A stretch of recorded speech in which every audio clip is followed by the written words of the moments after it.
예루살렘 성벽이 제법 올라갔습니다. 그랬더니 부흥을 싫어하는, 예루살렘의 부흥을 너무나 싫어하는 산발락과 도비아와 암몬 사람과 앗솥 사람들의 사이에 난리가 났습니다.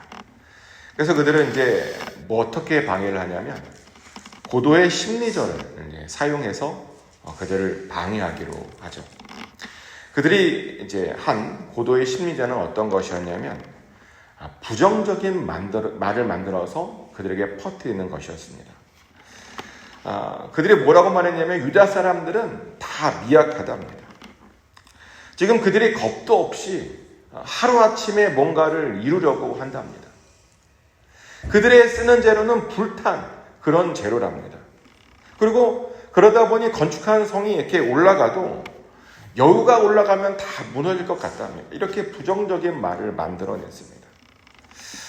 근데 이렇게 부정적인 말이요, 사실은 효과가 있어요. 왜냐하면 사람들은 긍정적인 말보다 부정적인 말에 더 집중하고 더 귀를 기울이기 때문이죠. 사탄이요, 우리에게 가장 먼저 어떻게 접근하냐면 부정적인 말을 만들어서 우리에게 접근합니다. 분명 누가 봐도 좋은 건데 와서 나쁘다 그래요. 열심히 해야 되는데 안 해도 된다라고 말을 합니다. 근데 그렇게 부정적인 말을 듣잖아요. 그러면 정말 신기하게 우리 안에 있던 그 열정이 식어버립니다. 그리고 우리의 그 좋게 보던 관점이 나쁘게 바뀔 때가 있죠. 해야 하는데 안 해도 된다라고 생각을 합니다. 근데 지금 이스라엘이 그런 거죠. 그러다 보니까 이게 정말 제대로 작동해서요, 이스라엘 사람들 안에 불만이 이제 생기기 시작했습니다. 사람들이 불평합니다. 그래서 느헤미야가 그것을 보고 하나님께 기도를 하죠. 왜냐하면 부정적인 마음을 긍정적인 마음으로 바꿔주는 것은 오직 기도밖에 없기 때문입니다. 그래서 그 상황에서 느헤미야가 기도를 합니다. 느헤미야가 어떻게 기도했냐면 지금 자기네들이 하나님의 백성이 업신여기고 있다라고 고백합니다. 그러면서 하나님 앞에서 절대로 그들의 악을 그냥 두지 말아달라고, 그들의 죄를 절대로 도말하지 말아달라고, 그들이 지금 주를 노하게 했으니 심판해달라고 그렇게 기도를 했습니다. 근데 이 느헤미야의 기도를 보면 우리가 좀 당황하게 되는 것이 하나 있는데, 이 느헤미야가 지금 어떻게 기도했냐면요, 저주를 위한 기도를 한 거잖아요. 그죠? 심판해달라, 그들을 도말해달라, 지금 저주한 겁니다. 예수님께서는 우리에게 원수를 사랑하라고 말씀하셨는데 이렇게 막 저주를 위한 기도를 해도 되는 건가요? 막 이렇게 원수들이라고 막 저주해도 되는 건가요? 근데요, 원수도 원수 나름입니다. 사실 원수에도요, 두 종류가 있어요. 내 개인적인 원수가 있고 하나님의 원수가 있습니다. 근데 우리가 사랑해야 될 대상, 용서해야 될 대상은요, 내 개인적인 원수들을 말하는 거지 하나님의 원수들까지 우리가 뭐 사랑해주고 뭐 이해해주고 이런 것은 아닙니다. 하나님의 원수들은요, 사랑하고 이해하고 용납할 대상이 아니라 저주해야 할 대상입니다. 하나님의 원수들은 미워해야 하는 대상입니다. 그래서 우리가 사탄을 미워하고 사탄을 저주하는 거죠. 사탄을 용서하면 안 됩니다. 사탄을 이해하려고 안 됩니다. 받아주어서 안 됩니다. 절대로 어떻게든 좋아해서는 안 됩니다. 요즘 세상이 사탄을 미워하잖아요. 드라마들이 다 그런 거잖아요. 사탄을 얼마나 미워하고 있는지 모릅니다. 근데 그것은 잘못된 겁니다. 사탄은요, 저주하고 미워해야 되는 겁니다. 근데 성벽 건축을 방해하는 자들이 바로 사탄이었고 하나님의 원수들이었죠. 왜냐하면 그들은 하나님의 일을 방해한 거잖아요. 하나님의 계획을 막은 겁니다. 하나님을 대적하고 있는 겁니다. 그래서요, 그들을 그렇게 저주하고 미워하는 것이 맞죠. 그래서 느헤미야가요, 지금 그렇게 기도했던 겁니다. 그러자 하나님께서 바로 응답해 주셨습니다. 그러자 예루살렘 사는 사람들의 그 마음속에 있던 그 부정적인 마음들이요, 다 사라졌습니다. 그래서 정말 감사하게도 성전 건축을 계속 더 할 수 있었습니다. 그런 모습을 보고 이제 성전 건축을 방해하던 이들이 분노하기 시작했습니다. 그러면서 당장 올라가서 다 무너뜨리겠다라는 말도 하고요. 그리고 그렇게 협박을 넘어서 실제로 무너뜨릴 계획을 세우게 되죠. 몰래 가서 다 죽여버리고 그 성벽을, 그들이 지은 성벽을 무너뜨리겠다라고 계획을 세우고 이제 그 계획을 실행하게 됩니다. 근데요, 그런 이제 실행의 직전에 그런 이야기가 느헤미야의 귀에 들려오죠. 그래서 느헤미야가 급하게 파수꾼을 세우고요. 그들이 언제 쳐들어오는지 알 수 있도록 사람들을 세워서 감시하게 됩니다. 급한 대로 나름 대비를 한 거죠. 그런데 그렇게 대비를 했는데도 불구하고 그들 사이에 또 새로운 문제가 발생하게 되는데 이 부정적인 마음이 또 생겼어요. 그 앞에서 생겼을 때 기도로 극복했잖아요. 그런데요, 사람들 사이에 또 다시 이 부정적인 마음이 또 올라오기 시작한 겁니다. 그들 스스로 뭐라고 말하냐면 아직도 흙무더기들이 많대요. 아직도 할 일이 많다는 거예요. 그런데 짐을 나르는 자들의 힘이 다 빠졌는데 이것을 우리가 과연 할 수 있느냐, 과연 해낼 수 있느냐라는 그런 부정적인 마음이 듭니다. 그들 스스로 말하기를 아무래도 자기네들이 성벽을 건축하지 못할 것 같답니다. 이제 곧 원수들이 쳐들어와서 그들을 다 죽일 것 같답니다. 이렇게 염려하고 근심하고 부정적인 생각을 하고, 사실 이 장면은요 굉장히 충격적인 말이에요.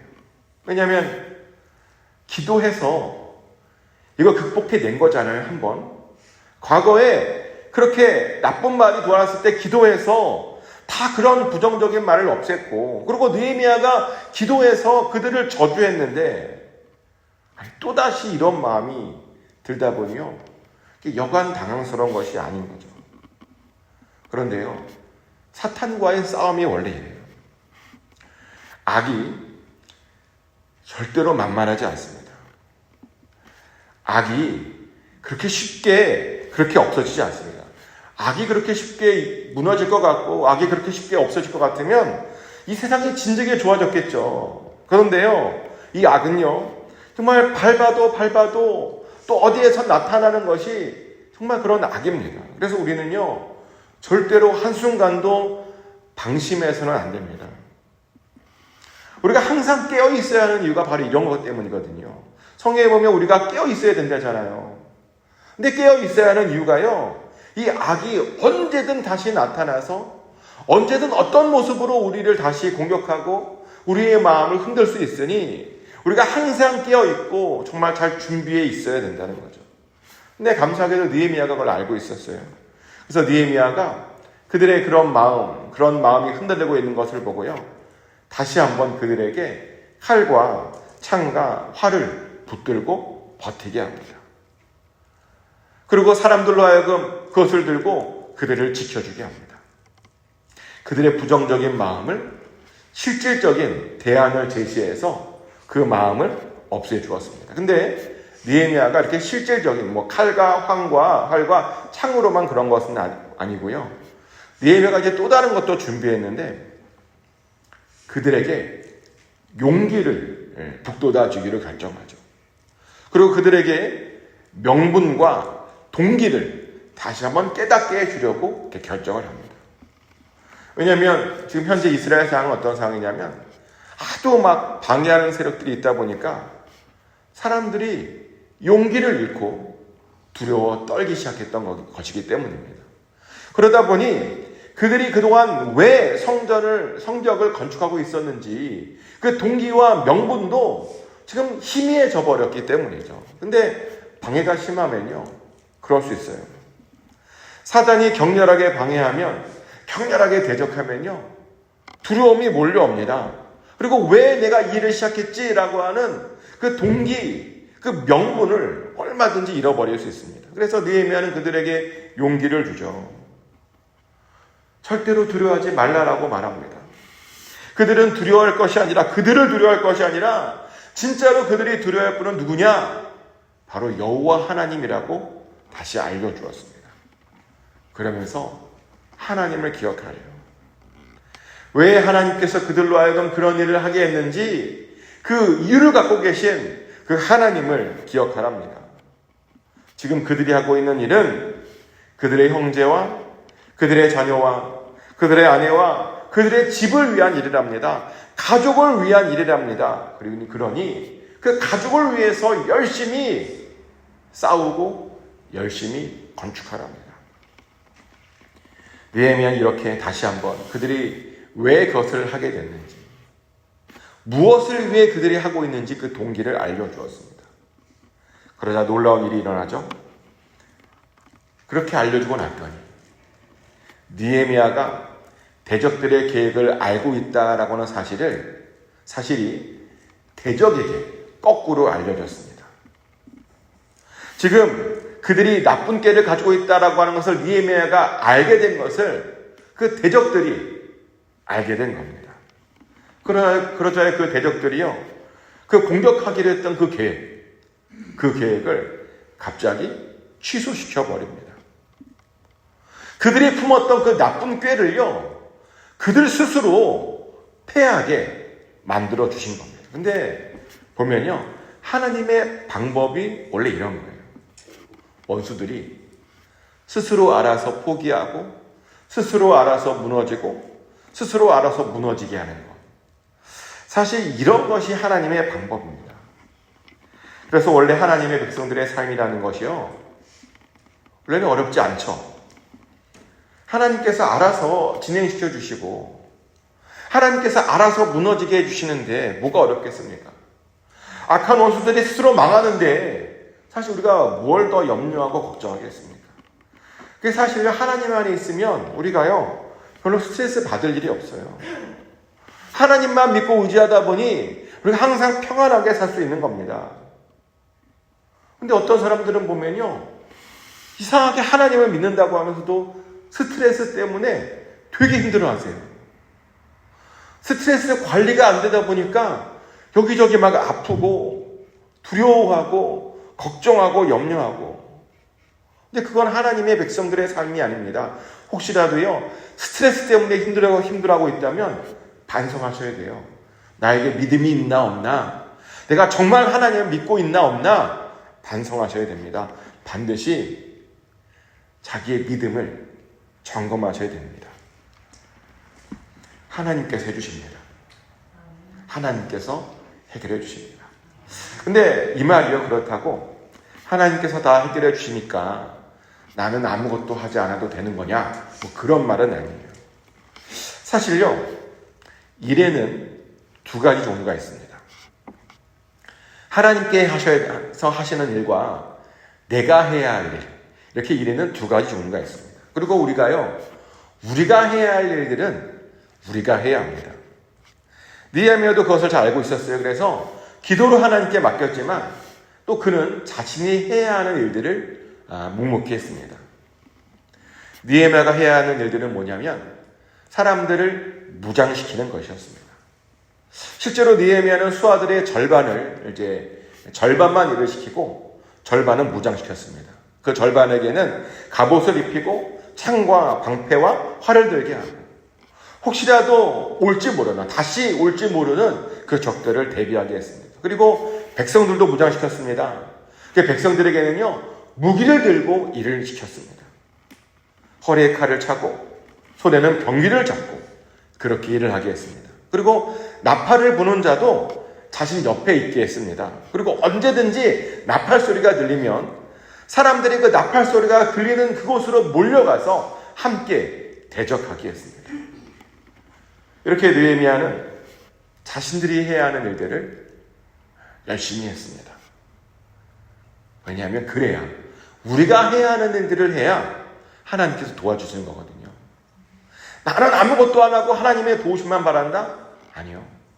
그런 일은 일어나지 않습니다. 실제로 오늘 본문의 20절에서 그런 고백을 하잖아요. 느헤미야 4장 20절 말씀인데요. 너희는 어디서든지 나팔 소리를 듣거든 그리로 모여서 우리에게로 나오라. 우리 하나님이 우리를 위하여 싸우시리라 하였느니라. 아멘. 나팔 소리가 들리면 모이래요. 그리고 모이면 그들이 싸우는 것이 아니라 하나님께서 그들을 위해서 싸워주신다라고 그렇게 느헤미야는 하나님의 도우심을 또 그들이 해야 하는 일들을 강조했습니다. 맞아요. 우리가 해야 하는 일을 해야 하나님께서 도와주시는 겁니다. 느헤미야는 그렇게 하나님의 도우심을 간구하고 기대했습니다. 원래 우리도 그래야 돼요. 근데 어떤 사람들을 보면 정말 신기한 게 자기가 해야 하는 일들은 하나도 하지 않고 무조건 하나님의 도움만 바라는, 정말 감나무 밑에서 감이 떨어지기를 감을 흔들지도 않고 따지도 않고 그냥 입만 벌리고 가만히 있는 그런 사람들이 있습니다. 이런 사람들이 얼마나 많은지 되게 유명한 비유들이 많죠. 그 중에 제가 좋아하는 비유는 로또 비유인데요. 로또 비유 아십니까? 어떤 사람이 로또에 너무 당첨되고 싶었대요. 로또에. 매일매일 로또에 당첨달라고 당첨하게 해달라고 기도를 했대요.